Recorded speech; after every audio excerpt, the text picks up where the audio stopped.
and gentlemen, welcome to another video and welcome to my top 20 NFL tight ends. The last time I did this video, it was well before the season had started and it was well before we had gotten to see a lot of this new brood of tight ends play, so it's going to be a lot different than the last time. Also, the reason that this is top 20 instead of top 32 or, just ranking every tight end is because I don't think really any tight end is bad. I think a lot of tight ends are very situational and that depends on their usage, but it's not fair for me to throw them on a list with guys who get to play every game versus those who don't. Couple of plugs as always. Don't forget to use code WyattzWorld on G Fuel or Prize Picks where you can save yourself a discount on any G Fuel products or match up to $100 of your first deposit. Don't forget to take advantage of the Kevin Durant free square, by the way. On Christmas, all he needs is 1 point to win that entry. That's too easy. But always play responsibly and let's get into the video.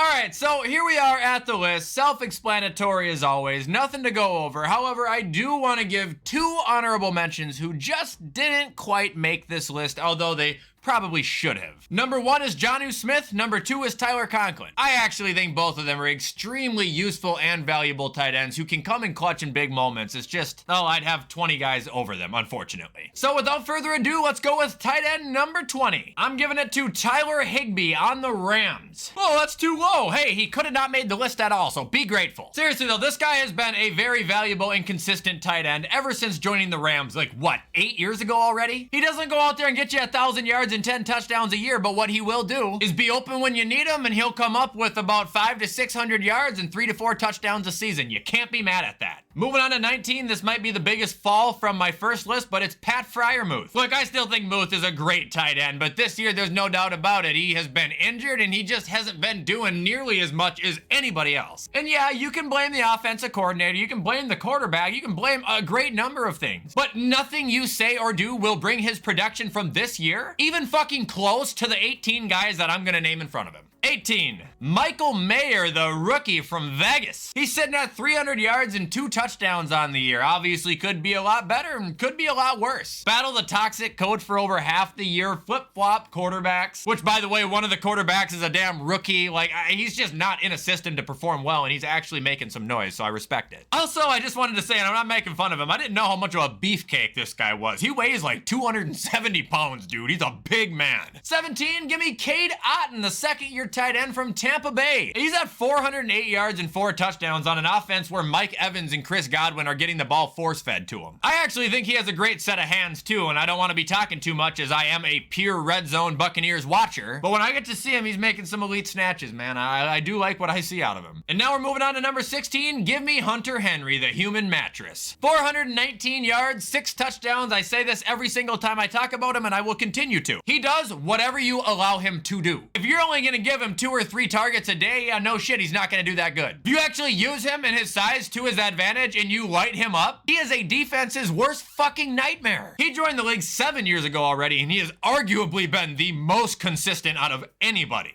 All right, number 15, give me Dalton Kincaid. Bills rookie sitting at 495 yards and 2 touchdowns. Now, he did not start really ramping up and playing until like week 4 or 5 into the season. But anybody with a pair of eyeballs will tell you that this guy is showing legitimate prime Travis Kelce traits. He's fast, he can light somebody up, he's got hops, he's got great hands, he's physical. He does have all the makings to be a game-changing tight end. Just gonna take some time and polishing, but he's a solid number 15 to me. Number 14, give me Dalton Schultz. Dalton Schultz has been in the league for 6 years though, played the first 5 on the Cowboys, and I think it was the last 2 or 3 where he really started to blow up, but it actually transitioned from Dallas to Houston. 513 yards and 5 touchdowns right now, definitely helping the Texans out. D. Schultz to me is a 6'5", 240-pound brick wall that if he gets running at a full head of steam, well, you better get a fucking truck to stop him. All right, moving on to number 13, we got Trey McBride, the second-year tight end out of Arizona. This son of a bitch has to have the most silent 700 yards and 2 touchdowns I've ever heard. Nobody talks about it, and ever since Kyler's come back, he has been lighting it up. Not to mention the fact that this guy's 6'4" and runs like a fucking 4.3 40. He is so fast. I don't have a doubt in my mind he is going to be a massive part of that offense going forward. He might have a Travis Kelce style role in years to come. 12. This one might sound a little crazy, but Darren Waller. Yeah, he's just not him anymore, man. He's still good, still physically the same human being, but he ain't the 100 reception, 1,200 yard, 10 touchdown tight end anymore. That guy is long gone. If he's healthy, he's gonna impact your team in a very positive way, but remaining healthy is one of his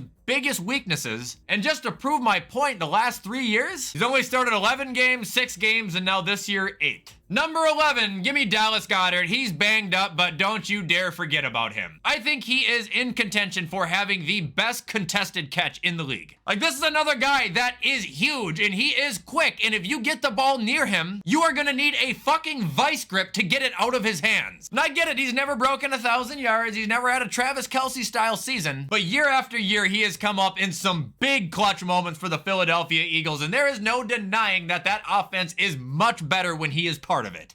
All right, time for tight end number 10, and if you're asking me, it is Jake Ferguson. I thought when Dalton Schultz left Dallas, they were going to be missing a key component of that offense. Well, I can think again because Jake Ferguson has 614 yards and 5 touchdowns on the season. He's another one of those younger guys that was given an opportunity this year and just took it and ran with it. He exploded, and good for him. And now I didn't appreciate him putting Buffalo Bill DBs on his pads when he hit him in practice all week last week, but you get what you pay for there, asshole. When the dust settles, I think this guy has a very bright future, and he's another one of those tight ends that if you throw a ball just in his general vicinity, he'll find a way to haul that in. Don't take your eyes off him. Number 9, Kyle Pitts. I'm gonna get booed out of the building for that one, but it's still just the fact of the matter that I know he is really, really, really good, but he is in the worst situation you could possibly be in for him specifically. He doesn't have a quarterback, he doesn't have a coach who wants him to succeed, and he's playing on a team where they're giving the other tight end arguably more work than him. Now, Kyle Pitts still does have 586 yards and 2 touchdowns on the year. He has made some great plays, but unfortunately, I do have to continue to say that he still has not reached his full potential. And it ain't his fault. I know it's not his fault, but it's just sad. Number 8, give me Cole Kmet out of Chicago. 571 yards, 6 touchdowns on the year, without a doubt one of Justin Fields' go-to men in the end zone. He's another guy that's like a Hunter Henry. He's like a big mattress too. You throw a ball at him and he just engulfs it. I will not lie, he had a slow start to his career, but these last 2 years, it has really started to take off, and he is outshining his second round potential at this point, if you're asking me. Number 7, give me Evan Ingram, and I still can't believe the turnaround he had when he went to Jacksonville. He really just needed to go to a new team. For those who remember, when he came into the league with Eli Manning, he was actually really good on New York. And then when Eli left him with Danny, he started to slowly decline. He had some attitude problems. He was causing fights at practice, and they got rid of him. Where he would then join the Jags as an afterthought and put up 2 of the best seasons in his career. And I'm not sure on his exact dimensions, but he looks lean too. I think I've said this before. He runs like a receiver out there. He's a different kind of player. He's a different kind of tight end. 729 yards, 3 touchdowns. To me, that's number 7. And that'll bring us to number 6. It's the rookie out of Detroit, Sam Laporta. We're entering week 16, and he has 758 yards and 9 touchdowns. This guy's a freak who has taken every opportunity thrown at him this year and done something with it. What's even more impressive is this guy is still finding volume, and I mean heavy volume. Playing on a team with guys like Amon-Ra St. Brown, David Montgomery, and Jahmyr Gibbs who get 80 carries a game. A top draft pick like Jameson Williams, a decent receiver like Josh Reynolds. And he is arguably making the biggest impact out of all of them. It's crazy, man. He is gonna be a dog for years to come.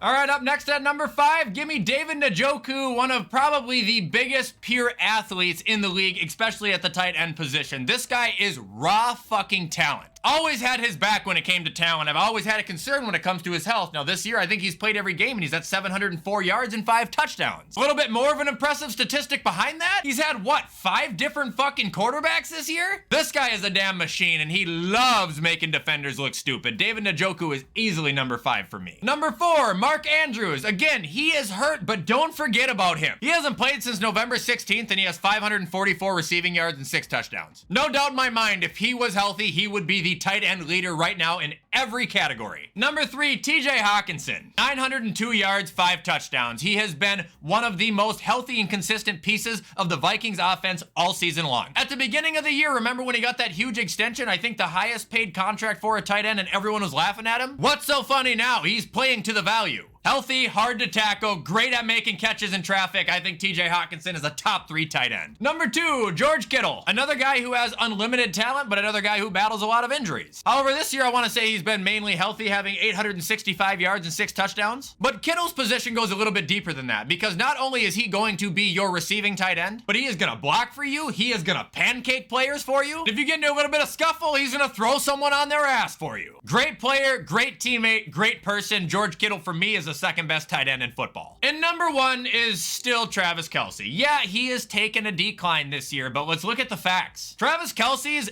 down year is leading the NFL in receiving yards for any tight end, 924 yards. Also has 5 touchdowns on top of that. He can still make the plays. He's still an elite player. He's just annoying because his girlfriend is shown on the TV every 5 seconds, and I really don't think he has anything to fucking do with that.